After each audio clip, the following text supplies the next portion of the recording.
here before we get started is simulation and computer graphics at the same time.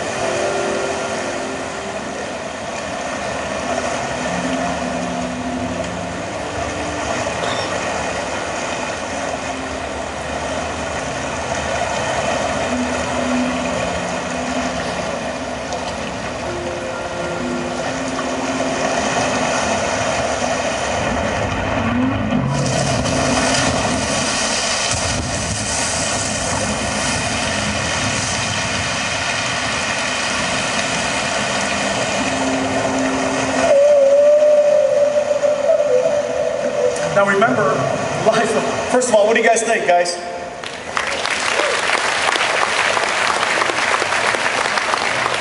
Hey, how about let's do that one more time for them to enjoy it. Slightly different. Let's let them enjoy it one more time. And then we'll tell them about it.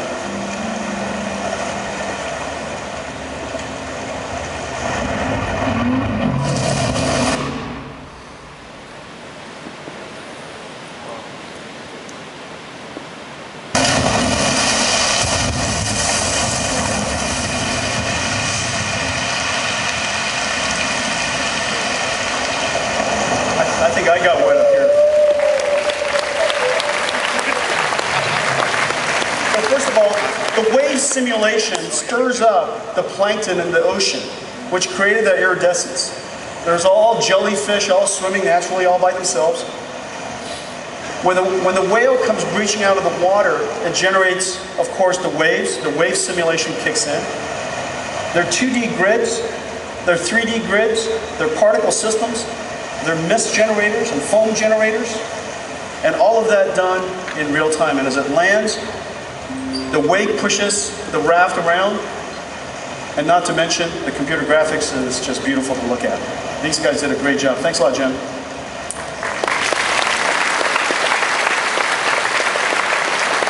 Now let's show you a few more things. Next up, this is the world's first real-time unified physics solver.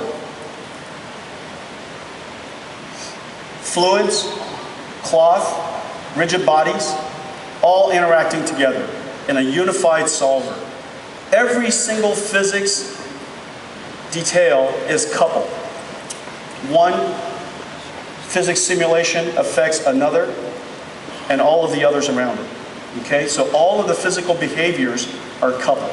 The world's first unified physics solver in real time. So let's show them that. Thanks, Jensen.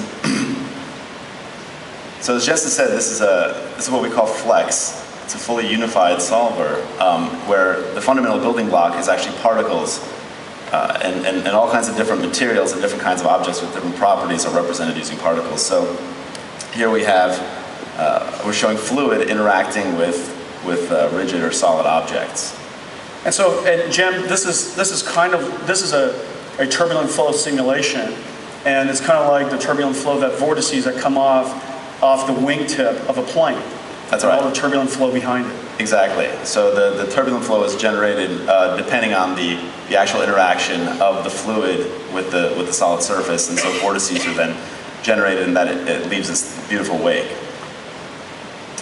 And this is also the first simulator that is grid-free, right? For all of the computational mathematicians in the audience, there are no grids here, and it's grid-free. And so the simulation approach is a sparse matrix approach, which is really, really data movement intensive. Okay, let's see a few others. Sure. Here's another scene which shows off the interactivity. Let's go back to the last one, please.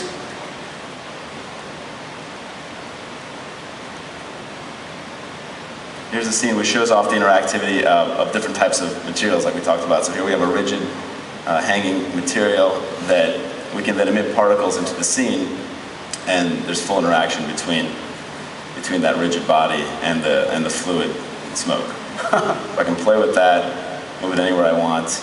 I can stop emitting particles, emit some more fluid. And so you can see that all of the physical simulations and behavior are all coupled. The smoke is interacting with that rigid body and of course the springy rubber wires are interacting with everything as well. Exactly. Everything all very naturally. No artistic animation is necessary. You just set it free and let it simulate. That's right. And because everything's represented as particles, they can all be efficiently simulated on the GPU. So this is all GPU simulated.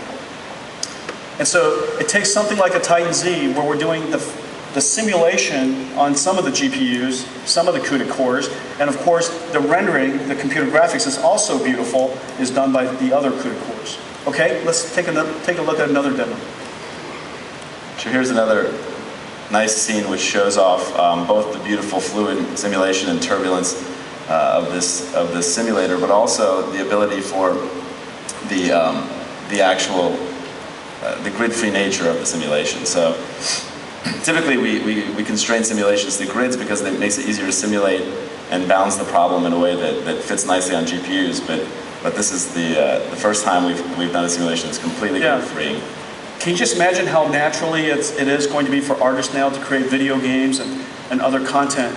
The character would just show up, and of course there could be an explosion, or there just could be a layer of smoke, and they just walk right through it. And so no artist manipulation is necessary, and as a result the cost of creating the content is reduced. But not only that, it's just much more beautiful and much more realistic.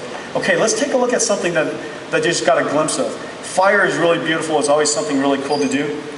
Of course, one of the things that we want to do is volumetric rendering. In this particular case, what we're doing here, we're simulating not pixels and grids, but we're simulating voxels. This screen that you're looking at is now split into 32 million voxels, which are basically little cubes in 3D space inside this simulation. Instead of a pixel, which is a dot, a voxel is a volumetric pixel, or a voxel, a cube.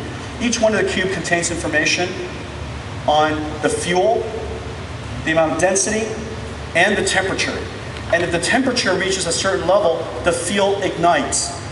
The fuel would ignite within that little tiny one of those 32 million voxels. And when the fuel ignites, it emits light. Okay, so what I'm describing here, once the engineers describe this scene and write this algorithm, the rest of it is just automatic. The rest of it just happens differently every single time. And so this is volumetric smoke and fire, and let's have some fun with it.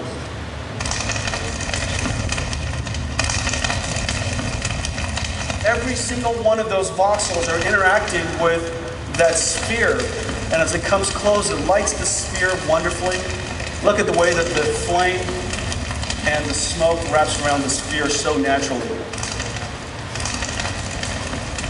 The unification of simulation and computer graphics. Thanks a lot, Jim.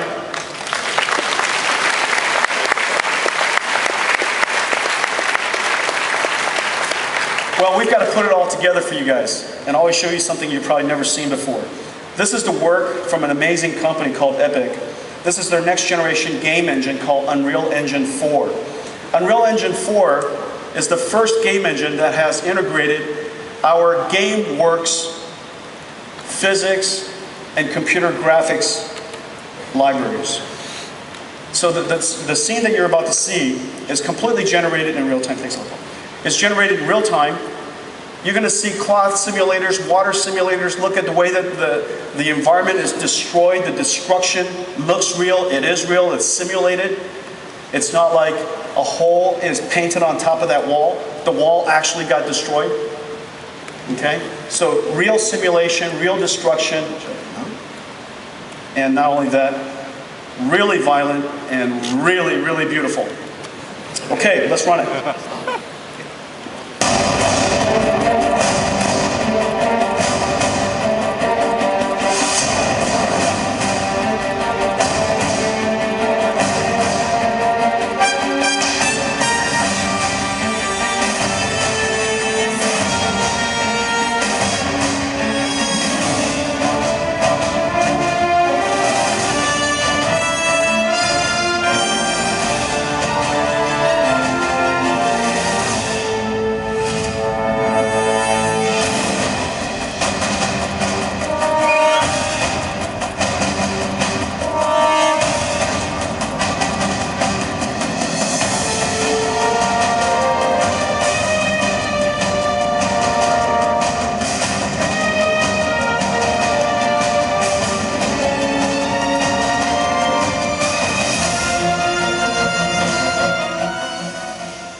Ladies and gentlemen, Unreal Engine 4.